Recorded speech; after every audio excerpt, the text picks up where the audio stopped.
오늘 말씀은 에스더 1장 1절에서 22절입니다. 어느 여자분이 시름시름 앓게 됩니다. 병원에 가 검사를 해보면 아무런 문제가 없다는 것이죠.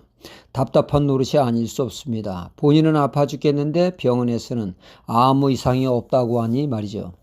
딸의 이런 모습을 보고 어머니가 말합니다. 나도 젊어서 신병으로 고생했단다.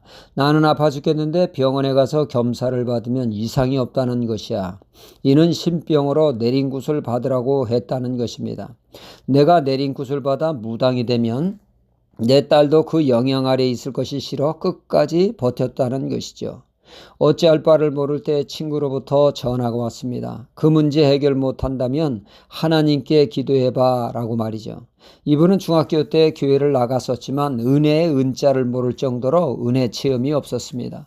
하지만 친구 말에 지푸라기라도 잡는다는 심정으로 이 문제 하나님이 고쳐주시면 하나님의 종으로 하나님이 시키는 일을 하면서 살겠다고 서원을 하며 기도했습니다.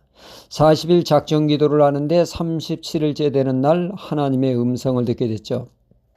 내가 너를 고쳐주겠다. 그 음성을 듣고 건강은 극적으로 회복이 되었습니다. 기도하던 어느 날 하나님께서 이 세상에 가장 어려운 자를 돌보거라 하는 사명을 받게 됩니다. 이분은 세상에 어려운 자가 누군가 찾아보는 가운데 어느 추운 겨울날 길거리에서 잠을 자는 할아버지를 보는 순간 남의 일같이 느껴지지 않으면서 하나님이 이런 노숙자를 돌보라는 것이구나. 이것을 깨달은 이분은 그때부터 자신이 하던 일로 돈을 벌어 노숙자들을 돌보기 시작했다고 합니다. 돌볼 노숙자는 계속 늘어나게 되었고 그만큼 돈이 들어가게 됐죠. 그러니 애들의 요구를 다 들어줄 수 없었고 남편과의 사이도 문제가 생겼습니다. 남편은 교회를 따라가주는 수준이지 은혜를 받지 못한 상태에 지나친 아내의 노숙자 돌봄이 큰 스트레스가 된 것입니다. 아내는 노숙자 돌봄 사역에 푹 빠져 애들이고 남편이고 가정은 뒷전인 아내를 도저히 감당이 안 되고 이해할 수 없어 그들은 결국 이혼을 하고 말았습니다.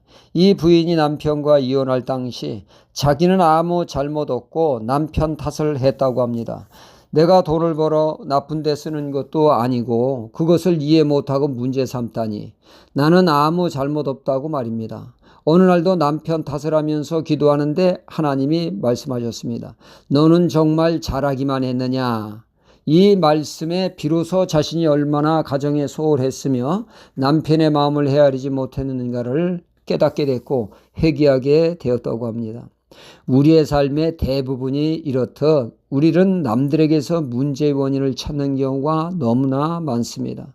어느 지하철에서 애들이 소란을 피웠다고 합니다. 마치 놀이터인 양 뛰어다니며 놀아 승객들의 이마살을 찌푸리게 됐죠. 하지만 아버지로 보이는 사람은 마냥 내버려둡니다. 이에 화가 난 노인이 말했죠.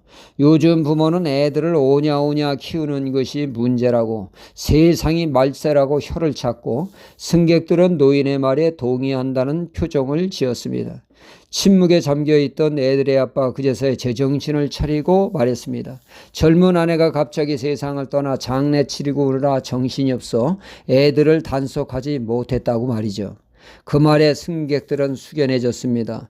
애 아빠의 상태를 무시하고 비판한 자신들이 멋쩍어 다시는 이를 문제 삼지 않게 되었다는 것입니다. 이렇듯 우리는 함부로 남을 판단하며 정죄함으로 일파만파 일을 커지게 하는 경우가 참 많습니다.